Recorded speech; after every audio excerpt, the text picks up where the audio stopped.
the question and answer period. Um,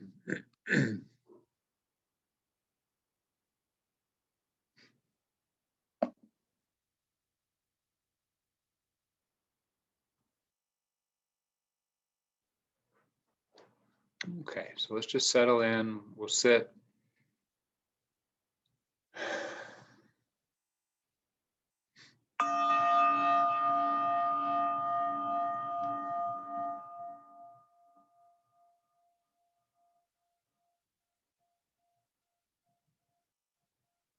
Just going to do nothing for about 3 minutes here.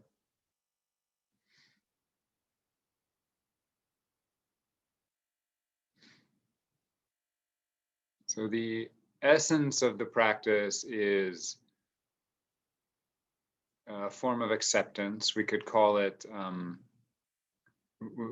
we were using the words last week, in attention instead of intention. So we're just going to be attentive to our life without intending to do anything. And this is the purest form of that right now.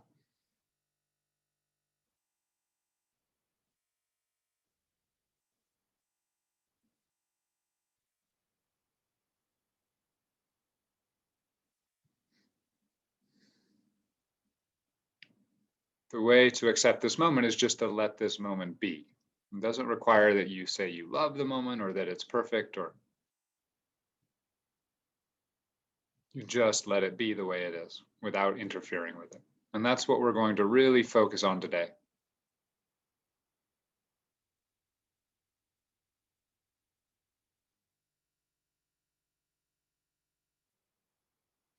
Now we are intending to meditate, and we will be intending to move our attention to particular parts of the breath. So there is some intention required.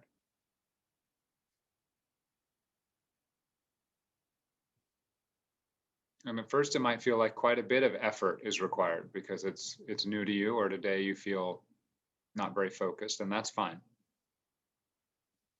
But after we make that effort, we want to practice non-interference. So we'll turn our attention to the breath, starting with the nostrils, just feeling the sensations of the breath coming in and out of the nostrils.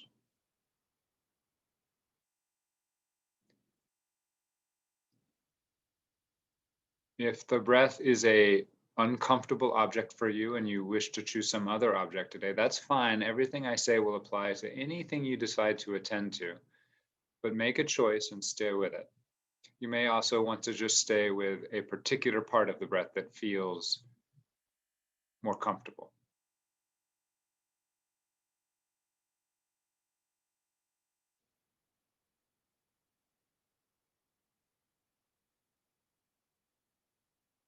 So we're giving attention to the breath in the nostrils, but we're doing nothing to change it.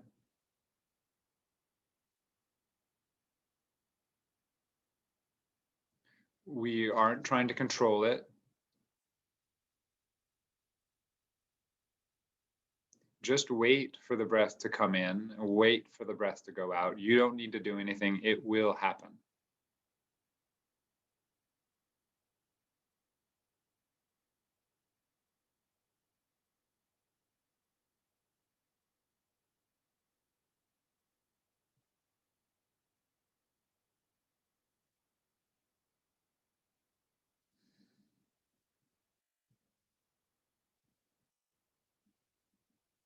This is a kindness to yourself. It's a kindness to your breath. It's a kindness to whatever you are attending to let it be as it is. And you can taste that kindness. That's a useful thing to build into the beginning of your practice.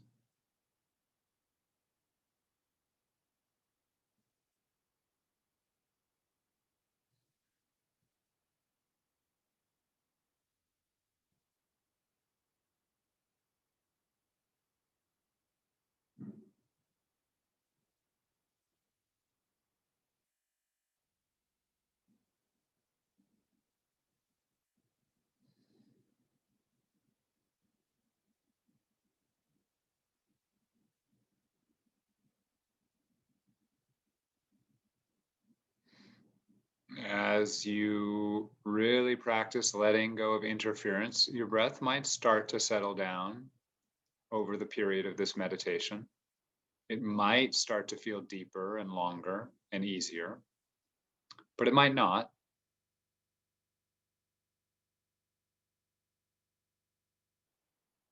So we aren't trying to control it. We're accepting the way it is today.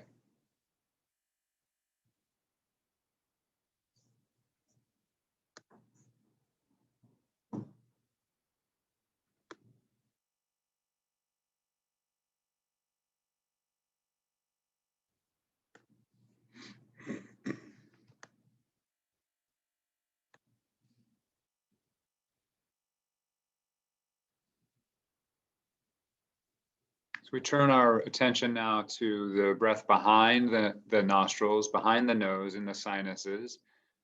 You might feel it all the way down to the back of the mouth almost.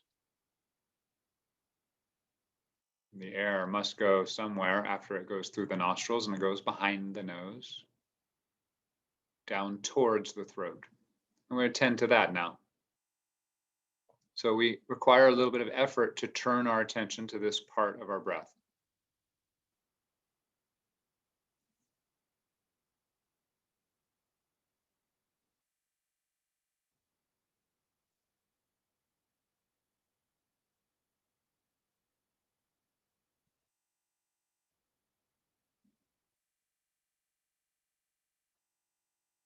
Always remembering to let go of control. So we're really practicing that today, letting go of control. And I'll start to go into some other aspects of acceptance and non-interference as we proceed. Always come back to letting the breath breathe itself. You do not breathe your breath. Just like you don't beat your heart and you don't liver your liver, or whatever the verb is for liver.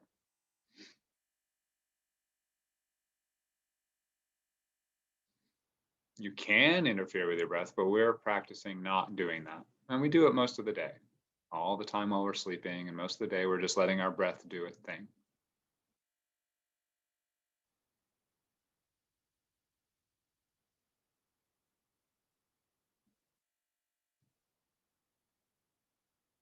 So we'll now connect those two areas together, the nostrils and the sinuses. We aren't following the air through. We're feeling the whole area as one sort of balloon expanding and contracting.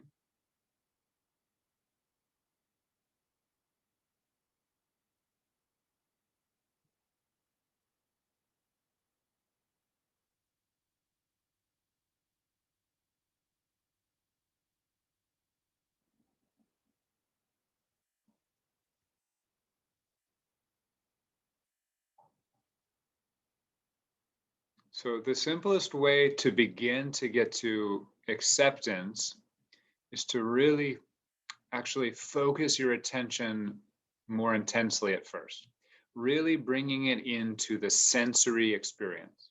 That will help us to get underneath our mind.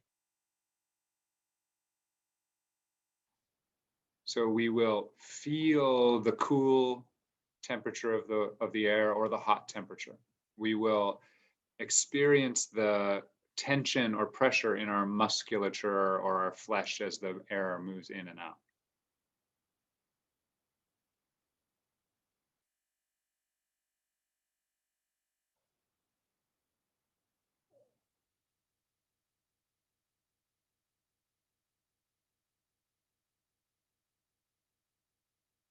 There's movement, there's tingling, there's pressure, there's temperature, there's shape, there's a particular shape to how it feels.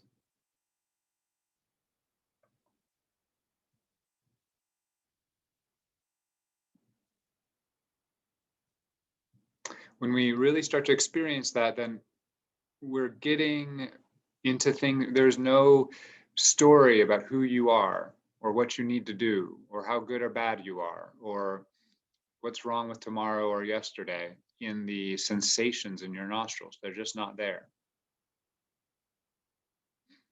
And it allows us to start to let go of intention because there's no conscious intention there.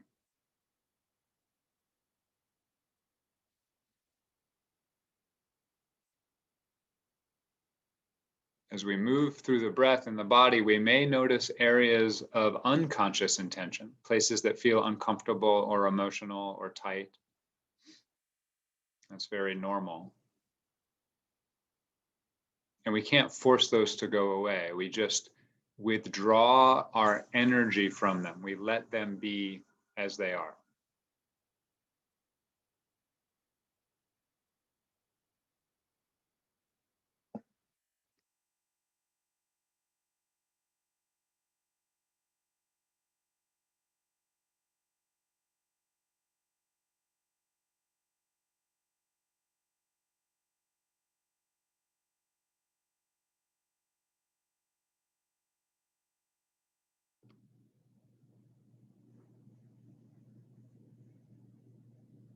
And so we'll turn our attention again. We'll move it now into the throat area.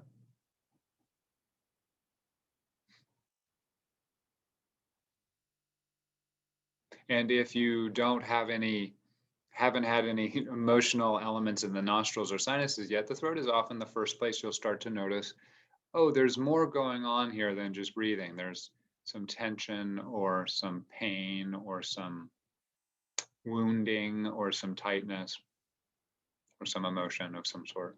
It doesn't have to be. Or some numbness.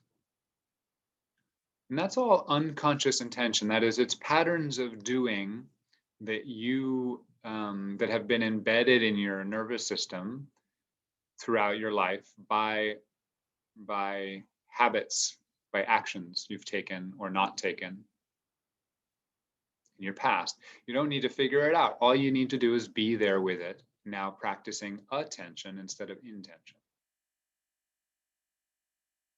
Again, just noticing the sensory experience will help you get underneath any story about it, including the story that it's bad or not the way it's supposed to be. It's just a pattern of experience.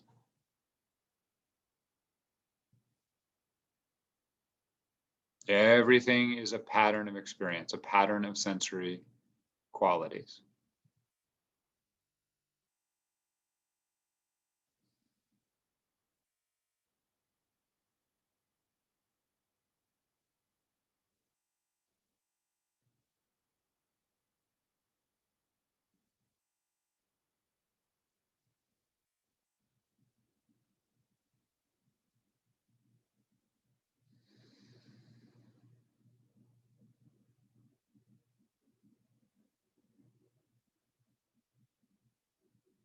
So are you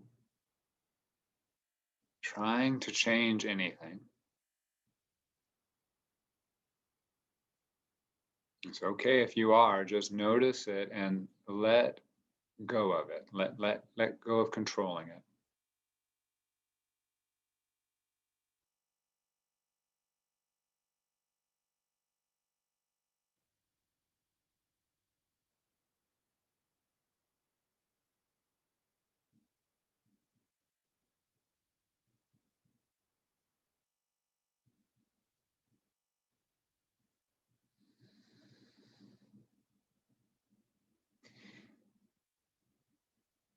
So now we'll connect those three areas together. Again, we're integrating our body. So the throat and the sinuses and the nostrils and everything in between, right? The breath goes through that whole area. And we experience it again, not as a pathway through, but as a sort of balloon expanding and contracting in its own time. All together is harmonized. Again, there may be some tension or emotion in there, but that's also part of the harmony of the breathing. The breathing is happening exactly as it needs to.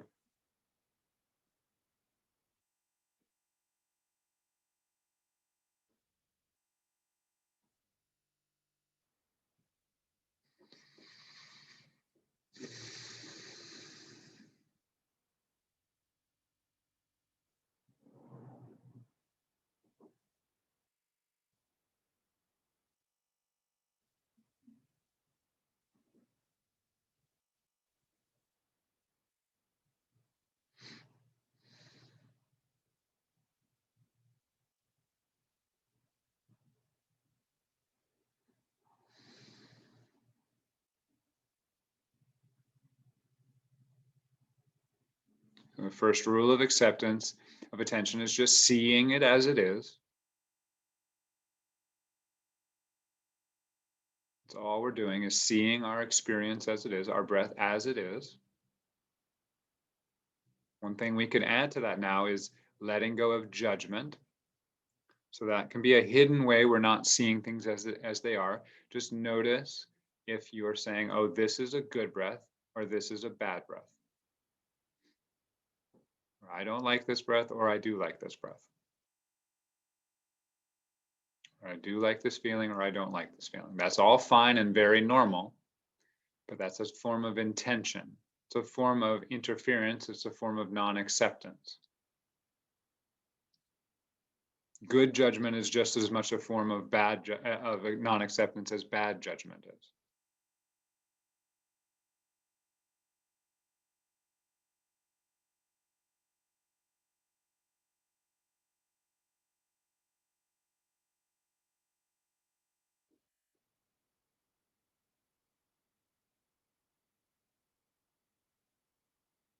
We don't do anything to get rid of judgment. We just return to attention, right? Become awake to the judgment and return to giving it attention, giving attention to the experience, giving attention to the sensory experience.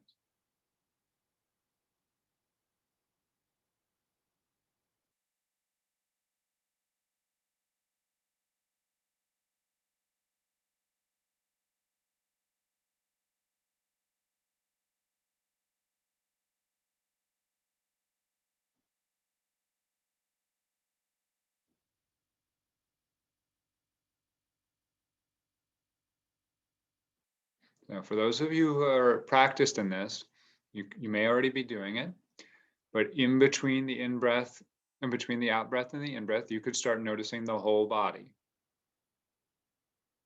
So you would notice the breath going in, you'd notice the breath going out, and as the out-breath starts to end, you would sort of zoom out and feel your whole body with the same kind of attention and acceptance. It's a little more complicated. It's not required. It's something you can start to add in as you get more concentrated. And as you get more used to zooming out and taking in the whole body without having to interfere with any part of it.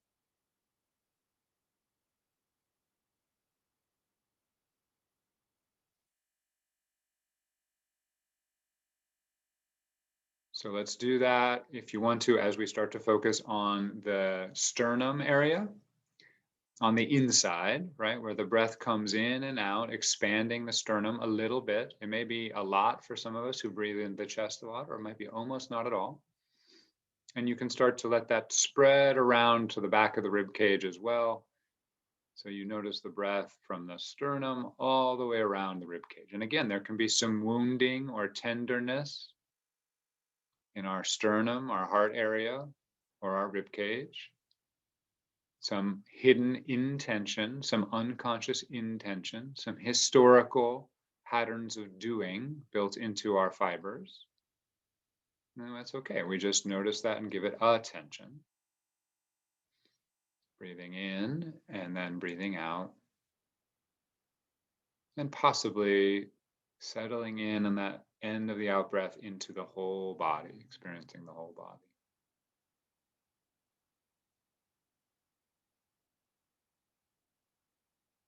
So we return to our emphasis here. We are not controlling anything. So we really let the breath go as long as it wants. Let the out breath finish. Let the pause between the out breath and the in breath last as long as it wants. It could be very brief or it could be very long. Let the in breath happen when it wants to happen. Let yourself breathe in all the way until it no longer wants to breathe in. Let yourself breathe out all the way until the breath no longer wants to breathe out. All the while feeling right now the rib cage.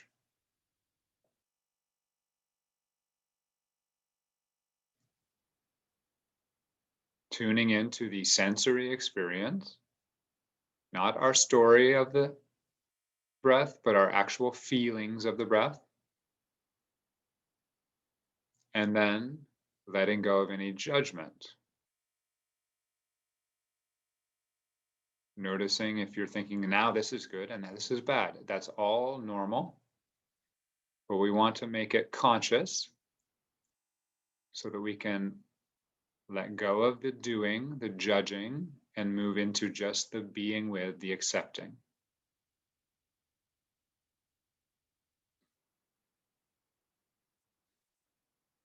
Whatever is going on is just sensory experience. You might find emotion in there. You may find pain. You might find a lot of pleasure. You're like, oh, I'm really into this. All of that is fine, but we let go of it. We don't grasp onto it. We just attend to the breathing experience. In, out, whole body.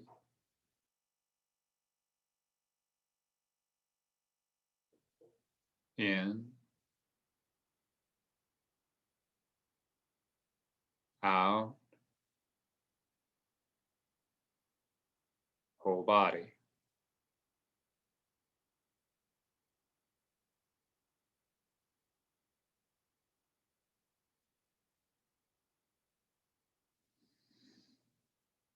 And so we again integrate and connect the breathing experience. So we zoom out a little bit and feel the rib cage area, the throat area, the sinuses area, the nostrils, and everything in between.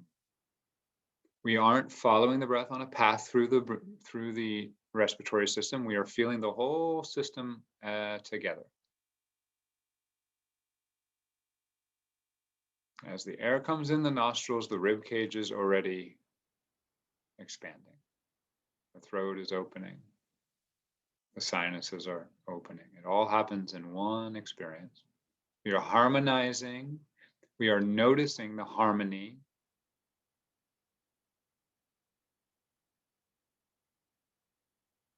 We are noticing the integration of our breath. This includes the parts that are emotional or tense or a little painful.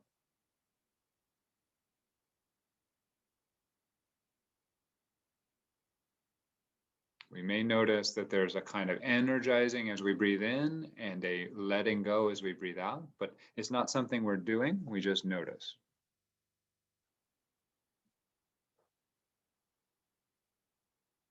In, out,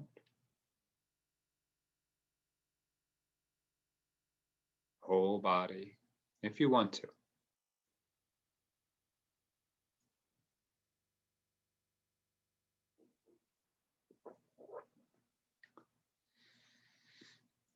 So we're not doing anything, we're letting the breath breathe itself.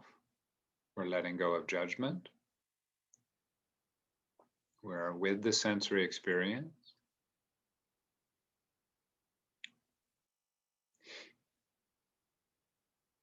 Just notice if your mind is doing anything else. So is it trying to figure anything out? Trying to do it right? It's a kind of judgment, but there can also just be a habit of mind to keep interpreting and trying to understand. It's very natural and normal. It's a kind of addiction of the mind to keep figuring things out, even when it's not confusing. It's just the breath, right? It's not that confusing of a thing. So what happens if you let go of that energy? The energy of trying to know or understand or figure out your experience.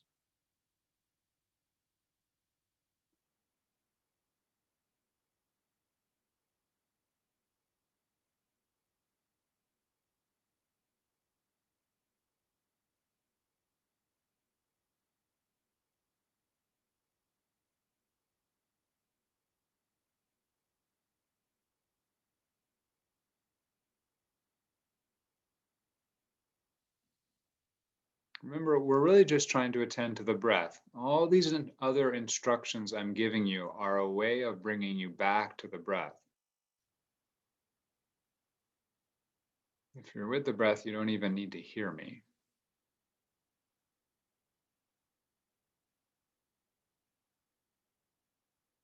But you might notice, oh, I'm really with the breath. And then, oh, if I just stop trying to understand it, you're even more with the breath.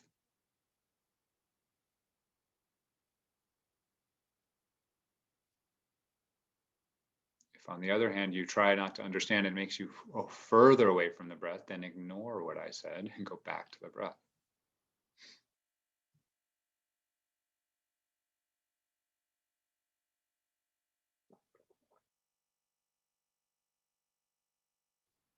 Okay, so let's move into zoom in again on the belly area. We're going to start with the diaphragm, which is sort of the solar plexus area under the rib cage. It's actually a muscle in there that is controlling the breathing. Some of you may have some experience feeling it. If you don't, just notice the solar plexus area as it breathes in and out. It sort of pulls your lungs down, actually, when you breathe in to expand them, and then it relaxes and goes upwards as you breathe out. It's hard to notice at first. Just give attention. You don't have to understand or figure it out. And slowly let your attention sink down through the belly, all the way over the belly, into the lower belly, and all the way down into the perineum, so that you're experiencing this whole area from the spine all the way around, from the bottom of the pelvis all the way up to the diaphragm.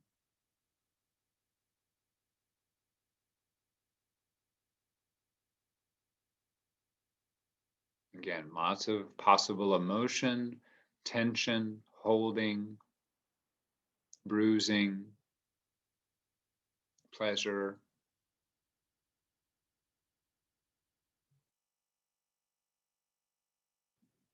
But we just keep coming back to the sensations. In, out, and if you want, whole body.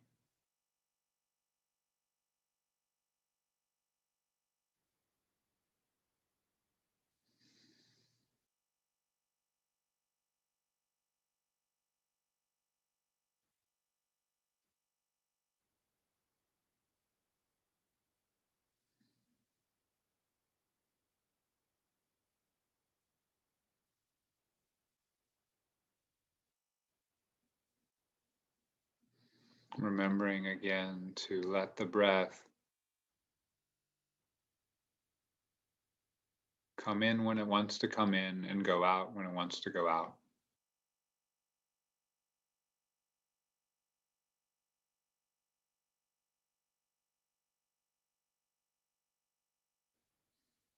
Remembering to keep touching in with some concrete sensory part of the experience, pressure or heat or temperature or shape or movement.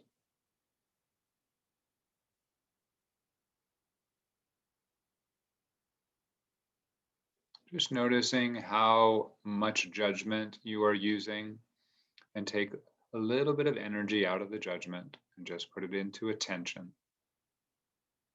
It's okay that it feels good. It's okay if it feels bad. But we're just practicing being with things as they are. So the badness or goodness experience doesn't require any doing on our part.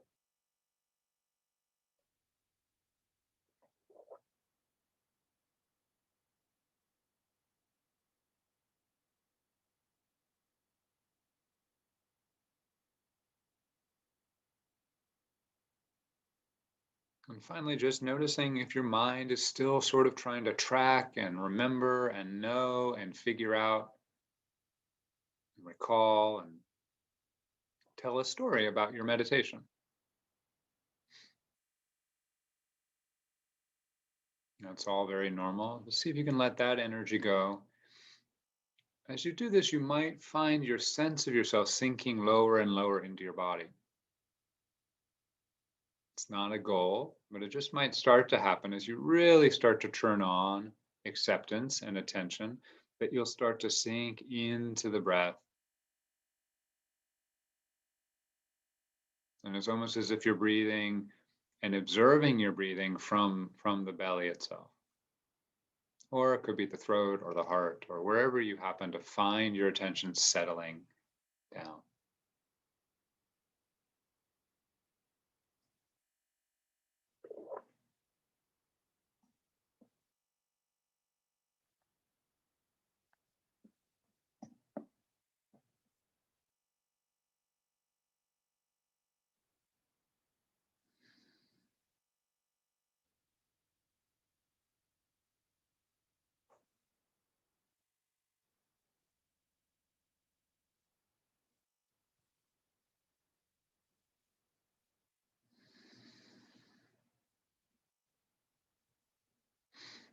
We breathe in, we breathe out, maybe the whole body.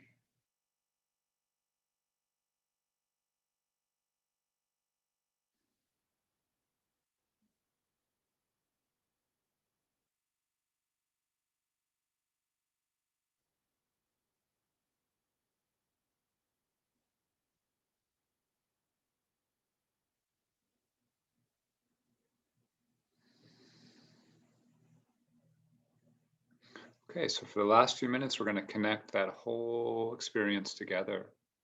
We're going to notice the breath in the belly from the perineum all the way up to the diaphragm. We're going to notice it in the rib cage from the sternum all the way around to the spine. We're going to notice it in the throat, the outside and on the inside. You can notice it in the sinuses and the nostrils. But we're not noticing these parts individually. It's one big whole experience all connected together. It's okay that your mind will zoom in on little parts of it, but we're slowly learning to sit in a zoomed out experience here. Just feeling the whole breath as one integrated experience. You're one big balloon expanding and contracting. You can still do in, out, whole body as you get to the bottom of the breath. The whole body includes parts that you might not be including in the breath, the feet, the legs, top of the head. As you get more comfortable with the whole body, you can start expanding your awareness to even a little bit wider than the body. So you're feeling the air around the body as well. Just to make sure that you're including the whole body, right? Not getting stuck inside of it. When the breath comes in and we feel it expand through this torso area, through the head and the torso. And breathes out and we feel it relax through that same area. And as we settle into that pause in between the breath, we feel the whole body just sitting in space.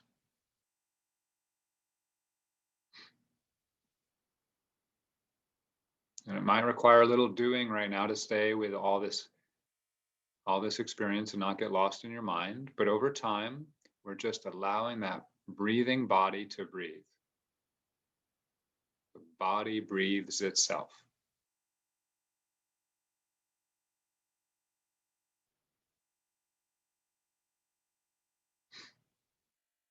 And this is a kindness we're giving to our breathing body, just to look at it. And kindness often brings up wounds or pain or emotion, right? So you open the door to allow parts of yourself to feel what they need to feel. That's okay. That's actually really good. That's how we heal. As we start to incorporate the parts of us that feel separate or wounded into the whole of our experience, allowing them to come into our life. So we're integrating our breath by allowing all the parts of the breath to be part of one harmonious experience. At the same time, we're integrating all those parts, those hidden intentions that might be layered over the breath, hidden emotions and histories and events. If at any point it seems overwhelming, you just turn back to parts of the breath that don't feel like that, right? Turn back to some pleasant experience. pleasant part of your experience, or just okay part of your experience.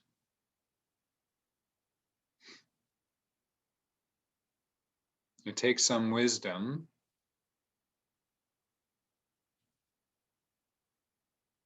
to be able to stay with attention as opposed to intention. Our lifelong habit is to keep doing things, to keep fixing things, to keep figuring things out, to keep judging things. That's our habit. It's an addiction. It's deep. Don't expect it to go away right away.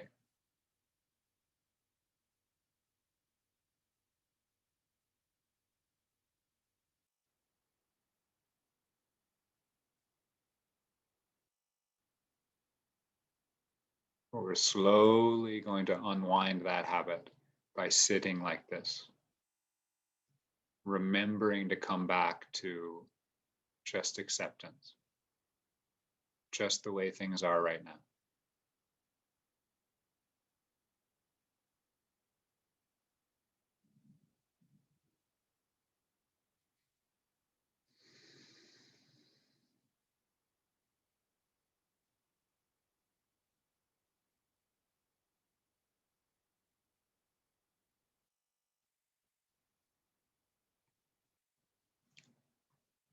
Okay, I'm not going to ring the bell to finish. We're just going to finish up here, sort of notice the transition as we finish this sit. There isn't any reason to end meditating ever, really. Sitting on a cushion and, sitting in a certain posture and controlling your attention in a certain way, yeah, we have to stop that or else life would not function. But this practice of letting your life be as it is, letting your life live itself, being in tune with your present moment sensory experience,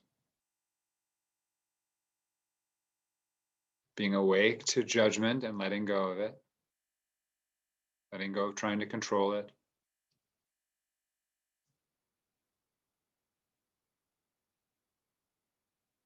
And slowly withdrawing energy from the figuring out, trying to understand, trying to know mind, and channeling that energy into the attending, being with, listening, loving, kind, accepting mind.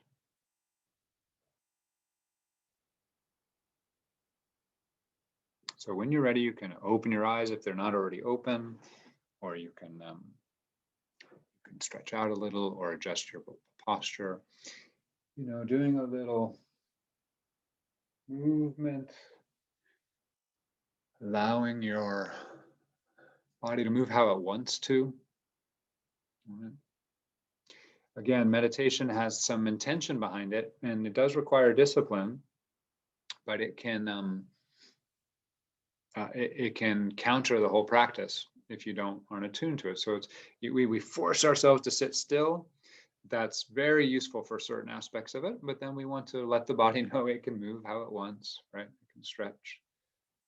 It's not stuck. It doesn't have to sit that way. It doesn't want to.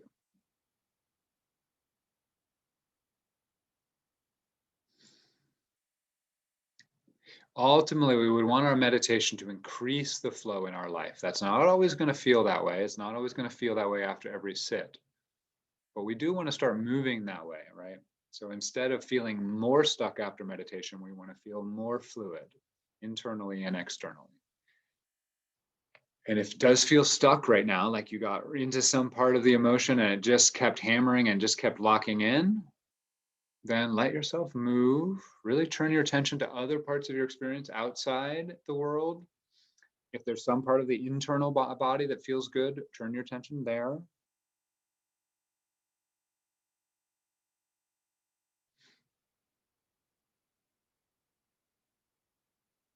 Okay, so I'm going to talk a little bit more about acceptance or attention. And then I'll open up for questions afterwards for the Zoom group.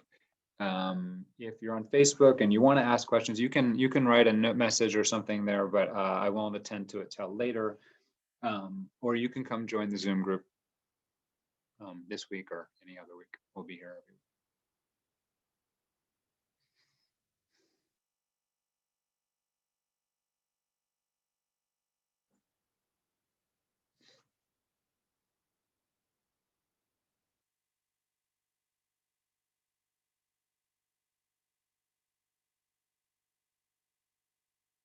So this practice of acceptance is,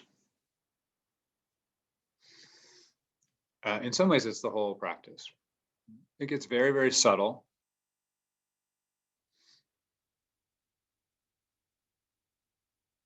But it's in the acceptance that the healing happens, that the reduction in suffering happens. So it can be very useful just to think of what meditation is a practice of acceptance. I'm sitting down to spend a period of time rewiring my nervous system towards acceptance. Acceptance does not mean that you're saying everything is good the way it is. Though we can have that experience, that is an experience of the world we can have, even in the most difficult circumstances. That's not the point of acceptance. That's not what we're practicing. You can be in complete acceptance and still acting to change things in your life. Those two can go together. But at first, we sort of have to get really still to learn how to do that. Because our habit is any doing we're doing is a form of non-acceptance. That's our habit. Most of what we're doing is saying, my life isn't good enough the way it is, so I've got to do this. This experience isn't good enough the way it is, so I have to reach out and get something else or push something away. And that's totally normal. That's how we're built. So we have to practice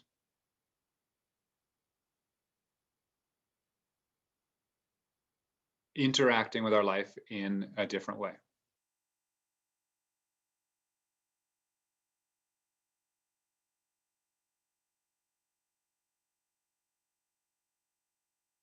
It's hard to overstate how powerful the truth is here.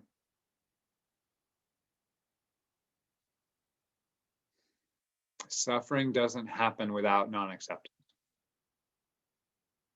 Pain can happen, emotions can happen, all sorts of things that we normally think of as difficult can happen. Of course, we're going to die, we're going to get sick, we're going to lose jobs, we're going to have relationships end, all that stuff's going to happen. But the suffering part of it, that comes from our resistance, our struggle with what's happening. And those on the Zoom call have heard had this conversation with me many times.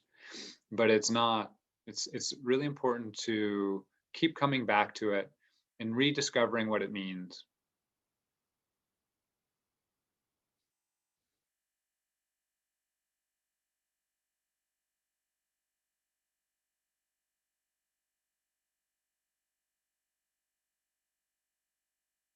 Trying to think of a new example. I like the running example where I go for a run and I feel a lot of pain at the end of my run, but I enjoy it, right? I'm going for a run. If you felt that pain right now, it would be horrifying. You would suffer from it because you'd be alarmed and resisting it. And be like, why are my legs burning? I'm just sitting here. You'd call the ER, right? It's the same for any number of things. You can think of this in terms of like relationships. Often, this is a stereotype of relationships. It's been a while since I've sort of experienced this, but I remember it. There's like the cute thing your partner does, right? The thing you're like, oh, that's so sweet. And then like 5 years later, it's the most annoying thing they do. Exact same thing, right? You loved it at first, and then you hated it later. What's changed? The only thing that's changed is you're now resisting it, right? You're now fighting against it, and now you're suffering. That's a simple one.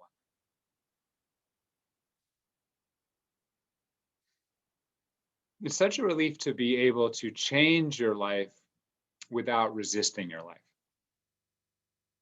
And the only way we get there is by being really present. And so I'll just go through the little guidelines I gave through the meditation one more time. And we can see how maybe that would work. So I'll go in reverse. So rather than trying to figure out your present moment, that is catalog it, understand it, know it, that is break it up into chunks. Another way of putting this we could be is conceptualize, put categories on everything. So I go for a walk outside, it could be like, really, I could be really trying to figure everything out. Like, what kind of tree is that? And what kind of house is that? And was that person happy or bad? I could do that. And there's nothing really wrong with that exactly.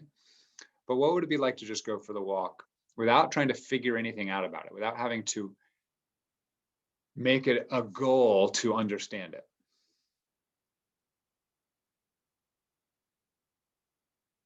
That's the first thing. And sort of withdraw the energy of needing to interpret, needing to get my mind into my experience rather than allowing the experience to wash over me.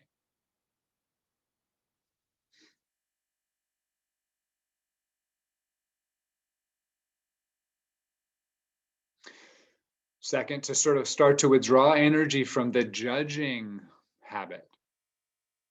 So the experience is happening, and then on top of that experiencing, I'm adding good or bad. This is where the resistance begins, and it begins with a very, Buddhism has a very sophisticated set of levels of this, but it begins with an initial sense of I don't like or I do like, right? And it goes all the way up to an intellectual story about that is very bad and must be changed, right? Everything in between. We go through our experience and there's some layer of that is happening all the time. And in fact, our attention is guided by that liking or disliking. Our attention usually goes to the thing that we initially either like or don't like. And the things that don't seem to really trigger the liking or don't liking don't really attract our attention. So we don't see most of our life. We only see the stuff that we like or don't like, and then we only see it through our judgment of it. We don't even see it as it is. See what I'm saying? We're walking around the whole day long, and 99% is ignored because it's not in our liking or disliking field. We're only attending to the liking and disliking parts of our experience. And then the stuff that we're attending to in the liking and disliking parts, we're not really seeing because we're judging them. Those are parts of our experience. So can we start to withdraw ourselves from that habit? The first way to do that is just to become awake to that habit. Oh yeah, there's some judging going on. Oh yeah, I'm walking through my room and I'm liking where my mind is. I guarantee you, most of the time you're walking through your room, you're walking to your car, your experience is on something you like or don't like. You may be walking to your car, but your mind is going, I hate that my mother did this to me, whatever it was, 25 years ago. Your mind will find a way to find something it likes or doesn't like, and it will be on that experience rather than on the experience of walking to your car or whatever it is. So all we do is become awake to that. As we become awake to that, we're now in more acceptance, right? We're accepting that we're having a judging experience, and now we're open more to the fact that, oh, I'm still walking, right? On a street or whatever it is. That's a car. This brings us to the third thing where we really make sure we come into our sensory experience. This is a trick. It's a very powerful trick. But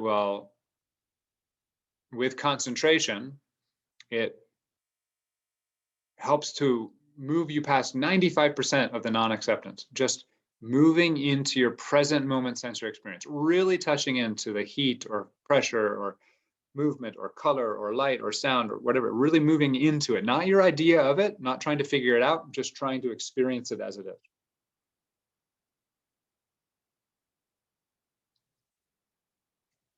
So I'm walking out to my car,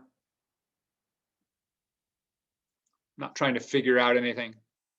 I'm letting go of my judgment about what's good or bad about this experience, and I'm slowly allowing myself to feel my feet on the ground, the air, the sound of the street.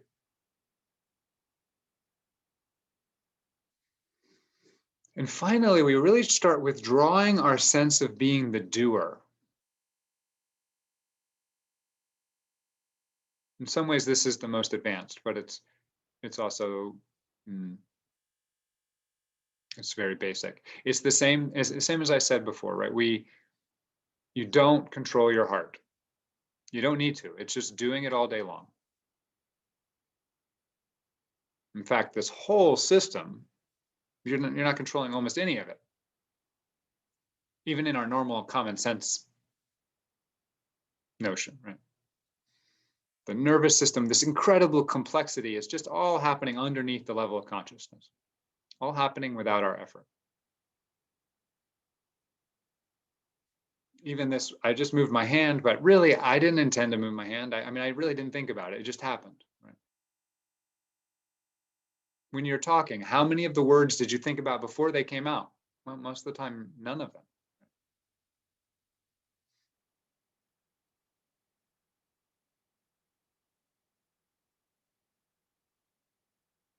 Same thing with the breath. The breath just keeps happening. Unless we start to attend to it, then we go, oh, but I'm the doer, right? I'm doing it. Whatever we tend to, we try to interfere with, we try to like get ourselves in there, which we're very narcissistic this way. Like we want ourselves to be part of the experience. So I'll get the breath perfect. Same thing with talking, right? When you start to think about your talking, you're like, oh, I'll get my words perfect. And you think you think you're the talker, but of course the words just come up out of your subconscious, unconscious into your conscious mind. You can't force them to do that.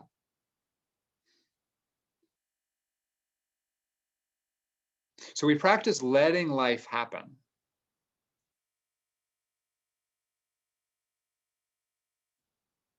This is acceptance. This is practicing acceptance. Now, it's very hard to do this in our everyday life because our habits are so wound the other ways. And some of you have been practicing for a while, and I think you started to experience, oh, no, in life, sometimes I can do this in life too. The focusing on sensory experience is one of the best ways to sort of start to bring this into your life because it's the simplest, it's concrete, it's a doing, that you can do that gets you outside of a lot of the traps. But this allows for a kind of acceptance that will still generate action. In fact, what I'm describing often would be described as flow. It's a state of flow in your life. Very great musicians or great athletes, or you can have this experience on a run or hiking or just in a great conversation or making love, or you can have a flow experience. Flow experience is one where you feel whole with the experience. You don't, because you're not judging it, you're just totally there, right? You aren't doing it, it's just happening.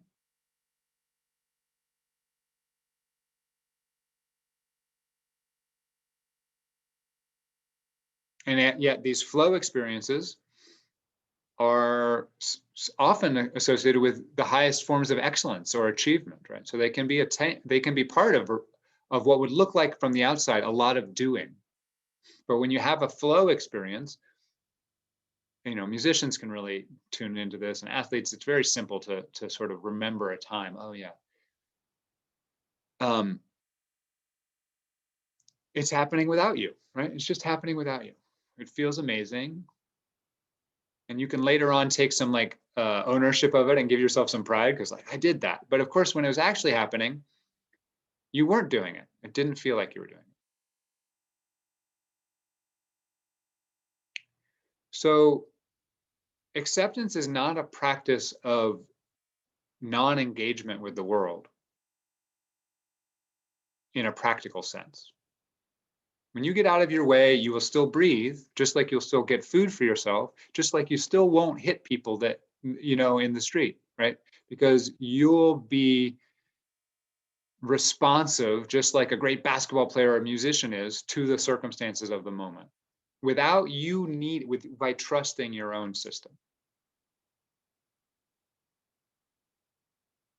So we learn to practice this.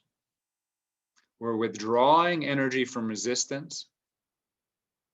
Therefore, we're withdrawing energy from suffering. And we're starting to allow our life to unfold naturally. The end point of this path is often called the natural state. People call it enlightenment, and it's often called the natural state, to live in the natural state. The natural state is like being a river that's just flowing through its path down to the ocean. It doesn't need to think about it. It doesn't need to make an effort, and yet it finds its way to its terminus in the most beautiful, efficient way possible.